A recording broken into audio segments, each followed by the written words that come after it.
Hello, and you're all very welcome along to the latest episode of Champ.ie's Road to Cheltenham Challenge, brought to you in association with Boylesports, Gowran Park Racecourse and Syndicates.Racing. Talking all things Cheltenham, the top performances over the 7 days, and answering your hashtag big questions every Monday. Barry and Rona will once again go head to head by giving one Ante-Post selection each week until the 2024 festival in March.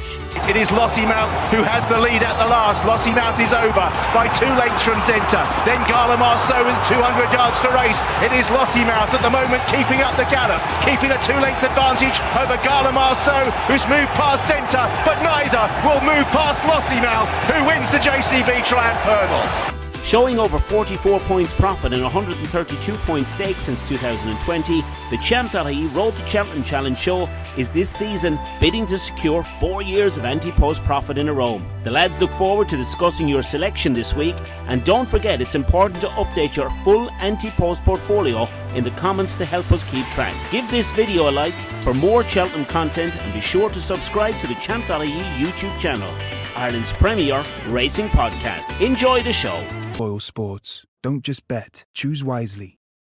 So, hello and welcome back to episode number 12 of the Road to Cheltenham Challenge DRF review. And it's been a very busy couple of days. Ronan Groome, of course, you were up at Leopardstown on Saturday on working duties. Not sure if you ventured up there on Sunday. And of course, I had best man duties up in the County Mayo with a fantastic weekend. We were well spread out this weekend, Ronan Groome, but the clues, well, they're very much, we've loads of them now, don't we?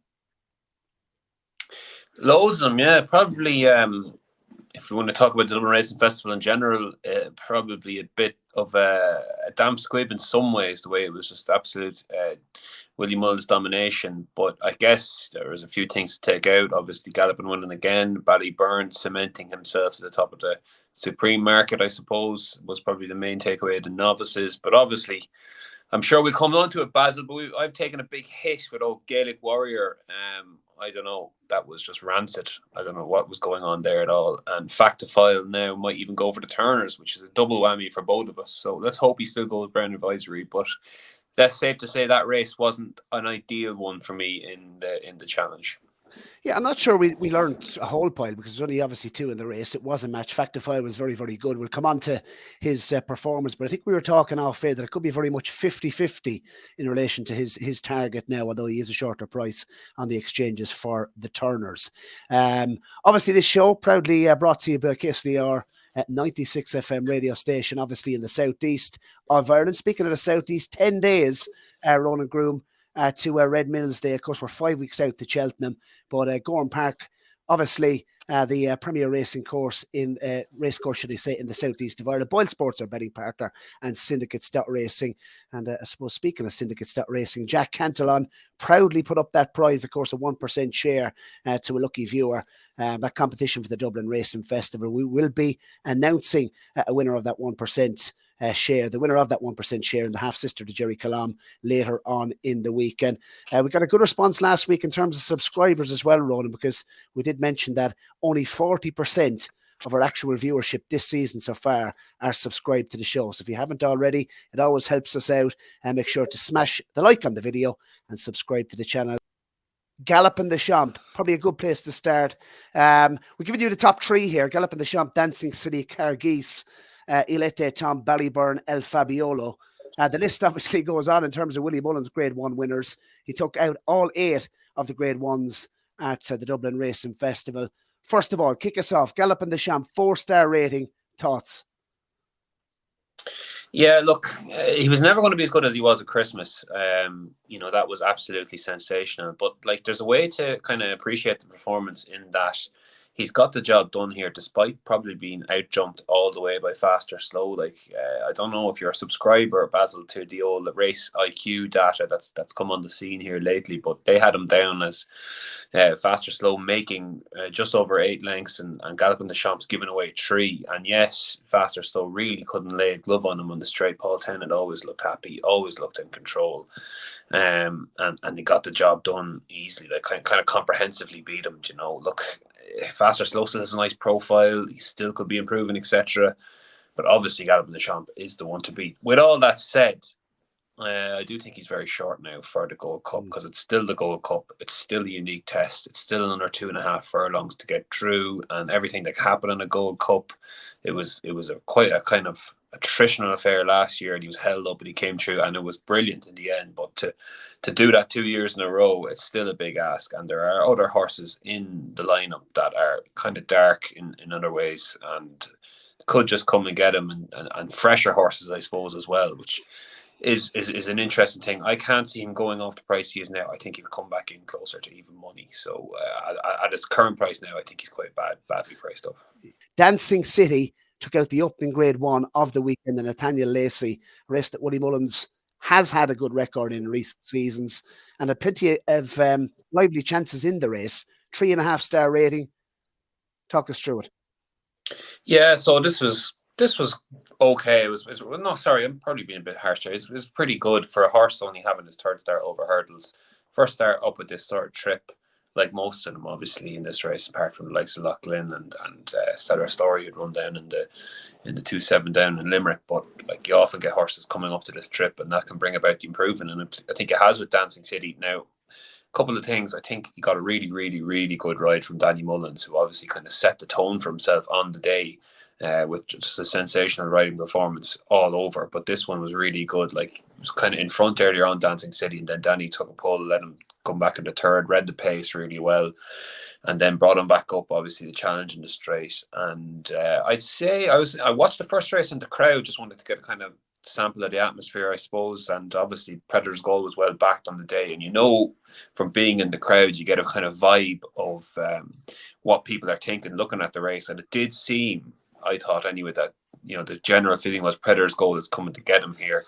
But Dancing City really picked up well after last, really stayed on well. I think Danny said after, he surprised him even a tiny bit the way he kept going to the line, but he looked comfortable in the end now. And I would say Albert Bartlett is where he'll end up. That's what Willie said after the race. I would say the extra 2 furlongs would be no problem for him. He seems to stay really well over that 2.6. Yeah. And just a caveat on the Predator's Goal performance, he did pull a bit earlier on, like Stormheart did in the next race, which we'll come on to, but he kind of probably used up a bit of energy. Jatara in third, I think we both liked her. She was very keen, Roland. Yeah, kind of a strange race. She ran keen early, and then Rachel seemed to lose an iron at in inopportune time, just as they were coming out of the back straight. She did well to get back on, but I think it might have just lit her up, Jatara, and she probably did well to finish third, to be honest. So I'm not sure the strength of the form of the race, but Dancing City definitely is likeable. I thought Danny Mullins, in fairness, give him his due. Like, obviously he's bounced out. He's led them to the first couple of flights, but didn't panic when Jatara took it up. He seemed to just let Dancing City stride at his own pace, go at his own gallop, and it probably benefited him in the long run. And to be honest, he's been a horse that I know they've always taught quite a bit of. Dancing City. He's only had 3 starts over hurdles now. He's 7 years of age. So he might be a little bit further down the line in terms of development and the likes of obviously Predator's Gold. Jatara did have plenty of experience coming into the race, but I thought he was quite good. Watching back the rerun now, I thought I liked the way he picked up coming to the last, and he's obviously stuck out it well. So he wouldn't be out of an Albert Bartlett, I don't think. Cargeese, you were a big fan of course, Gallimar so on the same silks last year. In obviously in this exact same race, but Cargeese for Kenny Alexander this year has done it nicely, I thought. Yeah, she was the kind of angle into her was she ran quite well at Christmas, but ran really free, and it was her first start in Ireland for Willie Mullins, or obviously her seasonal debut as well. So there was a lot of scope there, and she settled a bit better this time, and she was able to see out the race. I suppose when you're looking at the race, you were hoping maybe something might just fly home or go off and win by 8 or 10 lengths, and then we could have this big clash. And I don't think that with Sergino, obviously, because he sets the standard now for the Triumph, but I don't think we got that here. This was a good run, a good performance, but you'd still say she'd have a bit to find going over to the Triumph now, for all that she's lots of scope to improve again. Obviously, Willie had a 1, 2, 3, 4 and was quite pleased with all of them in behind. He did make reference to that, didn't he? I was just listening back to the interview afterwards, and Willie I thought was quite keen on how the others ran, in particular Majborough, and obviously that's his first start in Ireland, obviously after transfer. He's a big horse, and probably jumped and travelled like the best horse right throughout the race. And I wouldn't give up on him for a try. I think Willie said he's going there as well, didn't he? Yeah, I'd imagine he would, and it was cut for the race as well. Marshborough off the back of that run, because it was his first start of the season, so he's got a bit of scope to improve from that, and made the running as well, which was interesting. I'm not sure that was the plan initially, but Mark Walsh went out there and decided that was the thing to do, so he could be even better, maybe getting the lead or something like that. And Bunting ran on for fourth, which was okay. So it's just that there wasn't much in it, coming down to the last, and Carghese has kind of kicked on and won, but not hugely impressively, I would say. So perhaps, yeah, I think Sergino tightened up for the race, didn't he, after the run? So that kind of tells you all you need to know.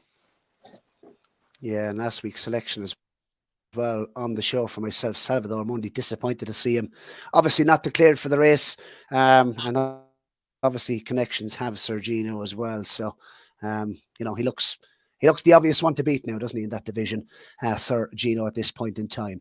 El Fabiolo, sure, I'll kick us off with the ones I've looked at, Ronan. El Fabiolo, I think I've made it known how much I suppose begun to really like this horse, and he's taken up the baton from an Ergamine. I'm a sucker for a 2 mile championship chaser, and this fella is just that now. Obviously the Arkle winner from last year, he's unbeaten now, 6 from 6 over fences, Ronan, El Fabiolo. And I thought he was a little bit sketchy though down the back. I thought he jumped better down at Cork in the hilly way. He was a little bit keener down in Cork in the hilly way, but I thought he settled it a little bit better on this occasion. But I just thought sketchy, a couple of sketchy jumps down the back. He's prone to them. But I was a little bit disappointed with how he jumped in the main. Willie was raving about Dino Blue, wasn't he, after the race, saying that she'd been working really, really well, and he was pleased, obviously, with El Fabiolo to do it in the fashion that he did. He's won it easily, really, hasn't he? Given weight to the mare by 8 lengths.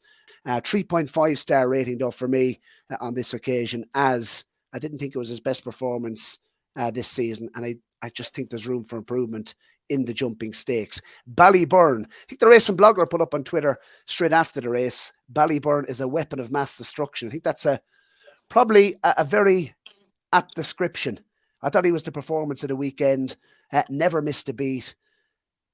I think he probably would win whichever race he went for, whether that be the Ballymore or the Supreme. I think we made it known at Rona, certainly I did anyway, that I think Supreme was probably the likeliest destination, heading into the Dublin Racing Festival, as Woody has obviously sent Appreciative Vatour, Classical Dream, all to this exact same race. They all won and they all went on to race and win the Supreme Novices Hurdle at Cheltenham. He's a huge stride. He's not short of pace. And I particularly like the way he took off rounding the bend. And obviously they bypassed the last, but the turn of foot he showed. I think we said that when he raced over 2.5 miles at Leopardstown at Christmas time, that stepping back to 2 miles wouldn't be an issue. But he's everything I think you need in a Supreme horse. And I thought he was the performance of the weekend. Would you agree with that? Yeah, I think he was, out of all the Grade 1 winners, is the most significant, I suppose, for Ante-Post purposes. Like to do that back over 2 miles in that Grade 1, I thought it was really good. He's a big old cruiser, isn't he? Kind of just moves, wants to go faster, but he's not running keenly, if that makes any sense either. He's just kind of, it's there, there's a bit of power behind the bridle there, and he just strikes me now as a perfect one for the Supreme. The way the kind of pace they go here, he'd be able to go to clip earlier on and just maybe kick on there at the bottom of the hill and nothing to be able to catch him. I actually think his price is actually okay for that race now. I know there's a bit of question of whether he'll go Ballymore or not. I would thought it's long odds on he goes Supreme now. Willie usually likes to run his winners of this Tattersalls race in Supreme. I know Sir Gerhard went Ballymore, but that was only because Dysart Dynamo was kind of a free going thing that needs to run over 2 miles that year as well. So Willie usually uses this race as his main kind of Supreme trial now. So I would be very expectful, I suppose, if that Ballyburn would end up there. And I think 7-4 or there, the price is actually a decent price at the moment. Il était Tom. That was probably Jerry Hannon's moment of the weekend, was it? One of many, I suppose. I actually can't recall it now. Did he lose his mind? Ante-Post. Well, obviously I wasn't there, didn't see it live. Ante-Post, he's not an Arkle winner, is he, Ronan? In fairness, it looked a poor renewal. I don't think it's a poor Arkle now. It's a poor Arkle all the same, to be honest with you. You take out Marine National now, I think, because I don't know what you felt about him, but I'd have huge reservations about him going forward now. Yeah, so would I. I mean, what's the tongue strap about it? I know there's been a lot made of it. We didn't see him obviously until Christmas. I thought he jumped very well at Christmas, but he was a lot keener, I thought, at Christmas than what we'd seen last year. You could probably mark up the fact that, the ground was testing. Did Barry Connell say the ground was probably more testing at the weekend than it was at Christmas? I'm not look, I just think the overall form, I'm not sure it's that strong. I mean, Found a 50 has nearly jumped his way up to Balbriggan. And, and he's still nearly beaten Ante-Post in this race. He's a small horse, Ante-Post. I'm not sure he has. I just don't think he's a chaser. He doesn't have massive scope. He disappointed last year in the Supreme Novices Hurdle. I quite fancied him off the back of his super effort at the Dublin Racing Festival. He seems to really like Leopardstown. Always runs a good race there. Heading to Cheltenham is going to be a different ball game. It's a race now. I think he could find one in the Arkle, but it's going to take a little bit more digging. I think at this point in time, I haven't nailed my colours to the mast just yet. Obviously, Mr. Policeman is in the team sheet, but he is not. He doesn't have an entry for the race, and he was very disappointing earlier on in the season. But yeah, Ante-Post, 3-star from me, Ronan. I just think he got there. Should have good attitude, in fairness to him, but that's not Arkle winning form. And yeah, for me, Ballyburn, the performance of the weekend. Factify, we'll give it a brief mention, Ronan. Obviously, it was a match race. You mentioned Gaelic Warrior being disappointing. Factify, in one word, where does he go? Brown Advisory or Turners? I'm putting you on the spot.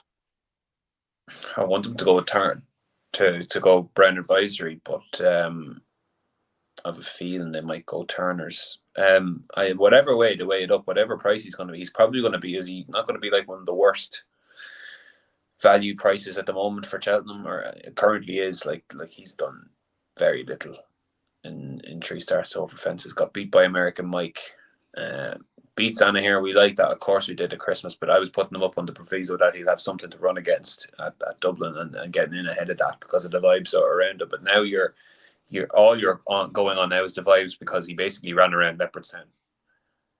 Gaelic Warrior was a non-entity at the weekend, and he just loves a rancid price now, I think.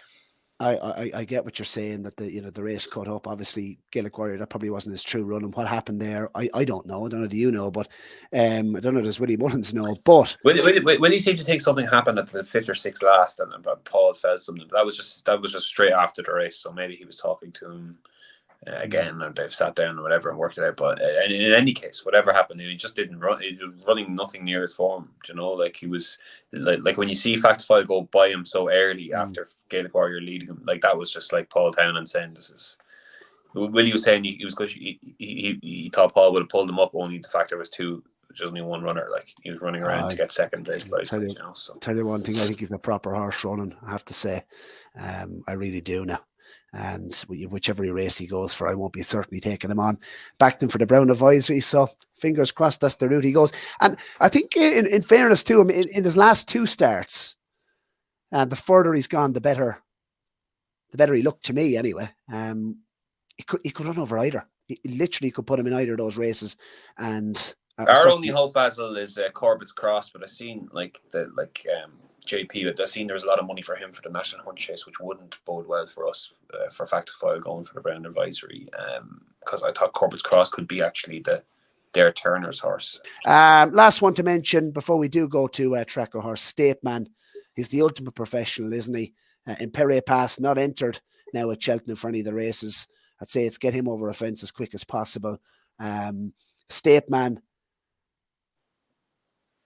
looks a better horse this year. Constitution Hill scope badly. If he underperforms, Statement is going to be there, isn't he? Oh, geez, I'd love to see him beat him. I would love to see him beat him.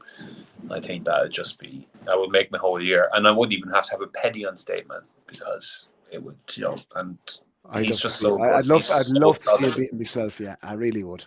He's so solid. He's everything Constitution Hill isn't this season, isn't he? He runs and he wins. and there's just no messing about. He goes for the grade ones, and that's it, and he's going to have a good crack at him again. And look, Paul Townend kind of seems to think that last season he didn't run, or he wasn't up to his full ability. I actually find that hard to believe, I have to say now. And obviously Paul Townend knows more about me, obviously, in the saddle, but he's so consistent, State Man, and all that form ties up last year, doesn't it? That's like that level of where he was at. Doesn't seem like it was any lower. It makes sense that he finished second in the champion hurdle and still beat those other horses comfortably, but Constitution Hill was just better than him. But if there was something, whatever reason that he was below form that day, he does look better this season. And as you say, Constitution Hill coming off a bad scope, hasn't run enough this season. Out of match practice, perhaps. I'm just trying to create this favourable narrative in my head that I could, I don't think it's a foregone conclusion, because I think Constitution Hill will need to be at his best. I've said this all year. Stateman looks an improved animal. He definitely does. And yeah, it's very rare he doesn't give us running. He's a very, very good horse, so it's going to be interesting. It's A versus B. There's nothing else gets near either of them, I think, if they both, show up. Absolutely. It would make my year if Stateman beat him. And it would even make my year even better if Stateman beat him. And the reason for Constitution Hill getting beat was like a lack of match practice. Imagine he came out of Aintree then and bolted up because he just basically came on for the run in the champion hurdle. That would be absolutely fabulous. Listen, it'll be interesting. Hopefully, fingers crossed, both get there safe and sound. It's going to be a cracking race. Ronan Groome, after this. Sorry, too excited. It's all got to me. We're back with the tracker horse after this.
I do believe your tracker horse, Lord Erskine, won at 50-1 at the weekend, Ronan Groome. But what have you got for us this week?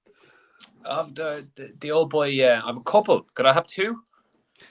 Go on you go. I'm going to have the boy, Good Time Johnny. Didn't jump very well in the 2-5 there, won by Hartwood, but I think there's a bit of scope there for him to progress, and he would be cherry ripe now, possibly for something like the Kim Muir at Cheltenham. Probably ran as well in form terms as he did when he finished kind of mid-division in the Liffey handicap hurdle at the Dublin Racing Festival last season, then obviously went on to win the Per Temps at Cheltenham, back up to 3 miles, 3-2, get a good amateur on him, something with the Kim Muir. I think he'd be handicapped to get into the Kim Muir now.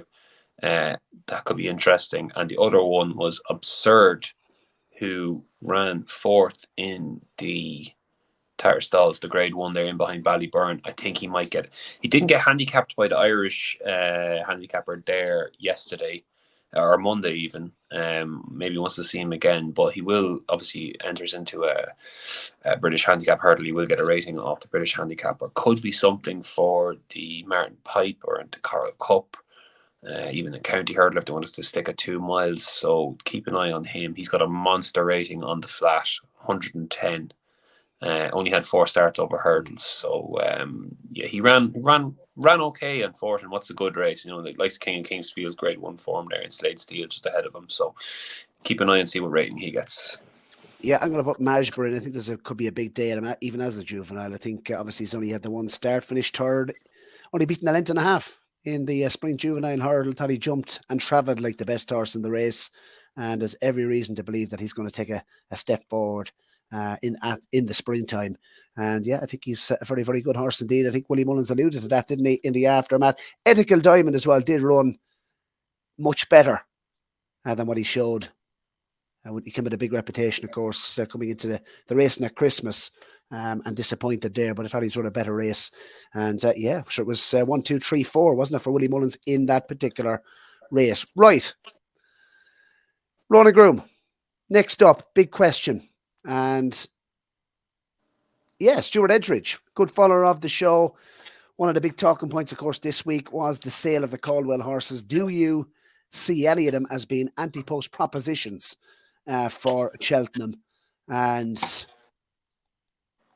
I suppose, you know, of those that were sold this week, which of them would you fancy getting involved with at this point in time? Okay, the Coldwell Potter is the obvious one. Obviously, you could go for either the Ballymore or the Supreme. He's got grade 1 form in the book, so that's an obvious statement. Though, of the ones that are less known, I don't know where the price is. Well, I do know, because I just this National Hunt crazy buying spree, or people the amount of money to spend on National Hunt horses, it never ceases to amaze me. But at the same time, that's what it is. So Phil Doran and Pied Piper, the prices that were paid for him, you'd be scratching your head. I'm struggling to see either of them be underneath a 25 to 1 shot for any race they go for at Cheltenham. The one that's interesting, and I'm not surprised he got a really big price, is Staffordshire Knot. There's lots of good vibes about this horse. Just speaking to Joey Logan there before, for a little piece for the paper, he gave me this one as a real nice young horse. And he did it well the last day. Not surprised he went for a big price. Maybe Cheltenham will come too soon from this year. He's only won his maiden hurdle there recently. And the one horse I take out, not for Cheltenham, is Chemical Energy. Huge fan of this now for the Grand National. I've backed him this week at 66 to 1. And he seemed like the one that was actually all right value at 215,000. Like he'd get you to a big day. And he looks well handicapped on the back of his National Hunt Chase run last year. I think he could be really interesting for something like a Grand National. Well, go on. Kick us off. We'll give you the honours once again. What is your Week 12 selection on the Road to Cheltenham Challenge 2024? Difficult, Basil, to be honest with you. I thought long and hard about this now this afternoon. And I came down on a horse in the Triumph now. I know Sergino is going to be a very difficult horse to beat, but I just think this one's overpriced. Nürburgring, 20 to 1 is best price out there. He's going to go straight there. His form ties in with Carghese and Calaconti from Christmas. Obviously, that form's taking a boost now. When he was giving weight away to those two fillies at Christmas, he was just tapped for toe a bit in a slowly run race. Remember, that was quite steadily run. Calaconti kind of got the run of things from the front, but he really stayed on strongly on the run-in. He read to me as if he was the best horse in the race when you count for the weights and the way the race was run. He's missed. He started the season quite early, and he missed the Spring Juvenile, obviously, at the weekend, but his form took a boost there, and I just think the new course at Cheltenham will play to his strengths, more of a stamina test at the trip, and I can see this being like Sergino scaring a lot of these away. It could be like an 8-runner, 9-runner field. For all that, Willie probably run a few, but I just thought 21 was a big price, and he's probably more of an each-way play, which is, of course, useless for the challenge. But, of course, good people watching and listening can back him at 21 with Boyles now if they like him, if they like the case I've made there, and would be able to back him each way. I think he could be a lot shorter come the day, and the each-way terms could be if you think, more favorable than now. If you think the race is going to cut up and he's going to hit the frame, I definitely see the angle of the new course playing to more of his strengths. And we had JJ Slevin on the show earlier on this season. That was his horse to follow, wasn't it? At Nürburgring.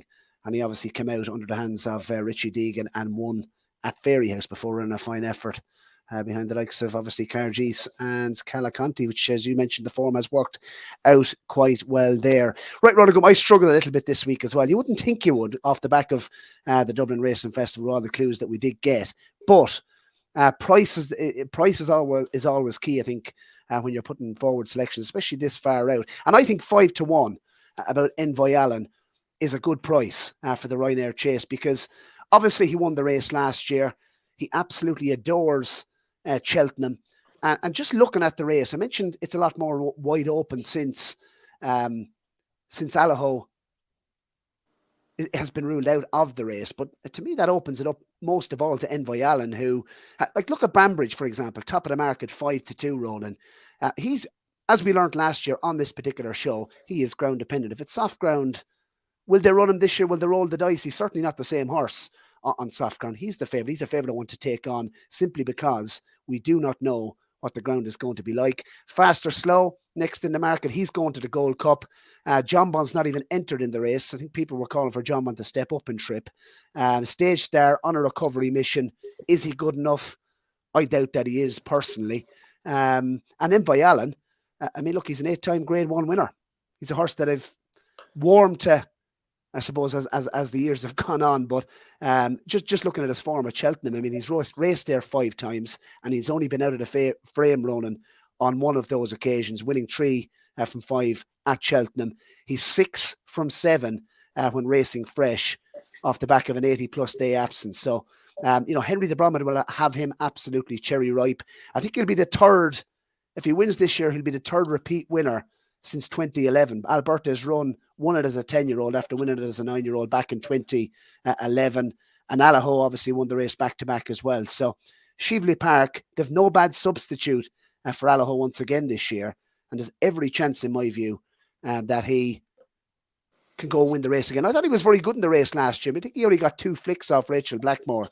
He travelled and jumped like the best horse right throughout the race. And I don't think he's doing a tap coming up the run in. Now, I suppose Hitman in behind Shishkin obviously ran on well. He's come out and run well. Obviously, in the King George was, in my view, he was going to go win the race. He's proven over 3 miles. I just think there's a lot to like about Envoy Allen. And at that price, 5-1, I think there's still a little bit of juice in that. I could see him going off 7-2, thereabouts on the day.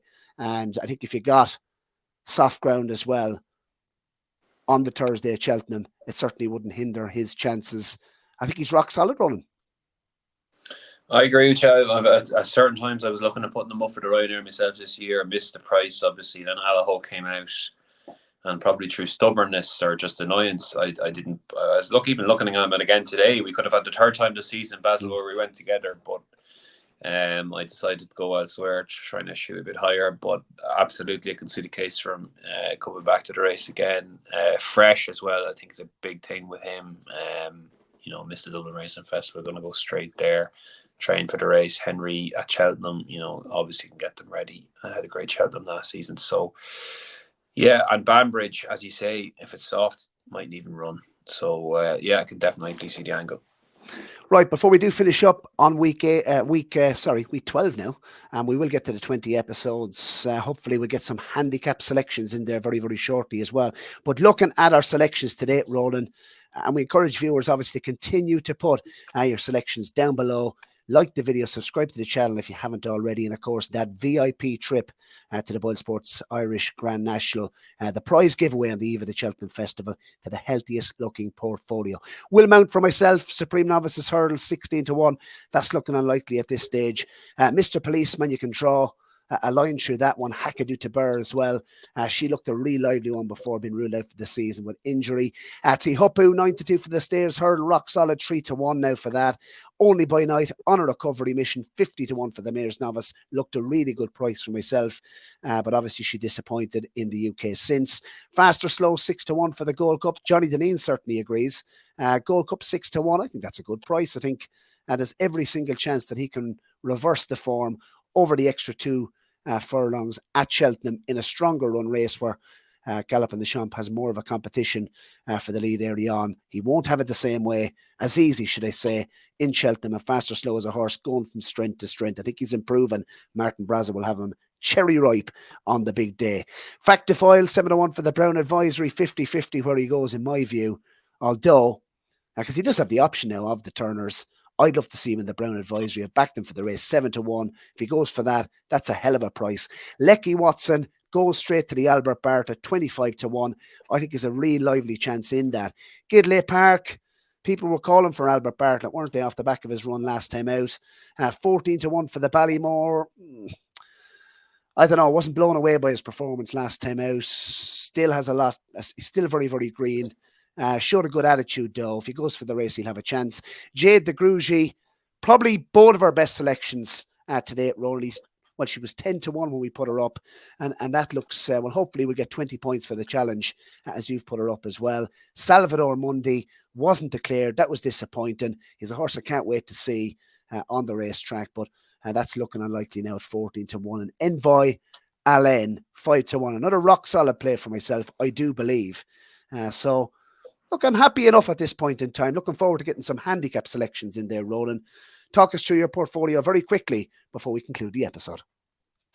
Allegory Devassi is going to run this Saturday in the Opera Hat. I believe she's entered there. That's a drop down to 2 miles. She has a lot to prove after the last day. Sure, she's beaten all ends up at Fairy House and might have a little slight problem with the wind or something like that. But jury's out on her, but she's still alive. If she ran well or won on Saturday, she'd be a live hope. And if she could run to the form she ran in the race last season, where she was just touched off by Impervious, she'd be bang there. Gaelic Warrior, that's gone from an odds-on shot with some firms to basically probably won't even run now, and is as big as 8 to 1 out there. That was just a shocker at the weekend. But there you go. Look, the West was a swing and a miss. Firefox, I think, goes for the Supreme, so it'll probably be another miss.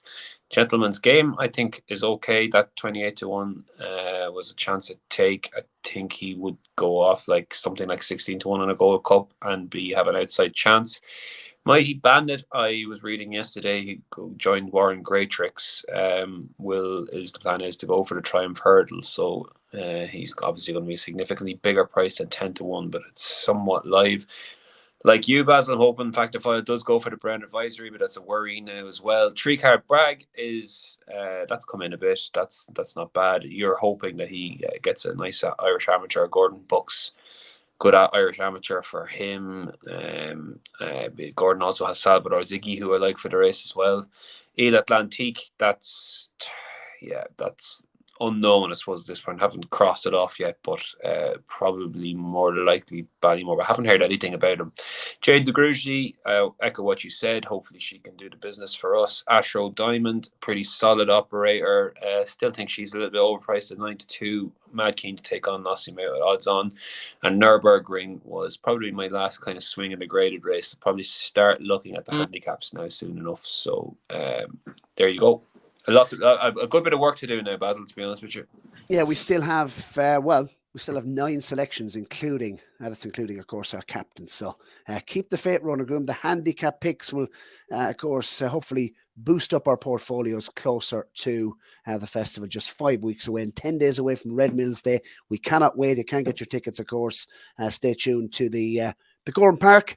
Of course, social media channels for updates on tickets for Red Mills Day, and it will be running a couple of competitions closer to the time. We'll see you tomorrow for our weekend preview. Sorry the episode has been a little bit later this week due to, of course, commitments, but we look forward to episode number 13 next week. I'm lucky for some run, and maybe we might find the winner on episode number 13. Great to have you on the show once again, and we shall talk very soon.